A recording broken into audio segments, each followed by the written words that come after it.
后来继续来看乐生疗养院的院民，甲青年乐生联盟的成员，到行政院抗议，甲警方起冲突。因为卫福部要来通过先空落桥的兴建案，拢无去顾虑到院民的行动无方便。乐生疗养院社员群众甲警方发生冲突。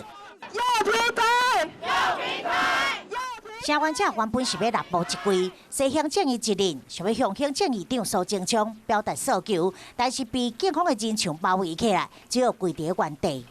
阮希望讲赶紧来整顿这个旧园区，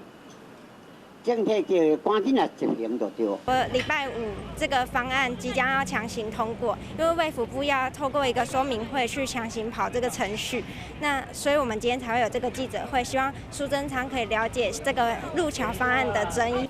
乐生社员者控诉卫福部要伫这个月初5通过兴建天空的落桥方案，另外由代代城乡基金会甲乐生移民的环保大平台设计，却无被采纳。要尊严，要平台，要平台。行政院派副处长级的官员来关心，但是乐生的社员者无要接受，直接把陈情书向行政院门口弹起，希望行政院长苏贞昌进行跨部会协调，让乐生疗养院重建案会当重视移民的需求。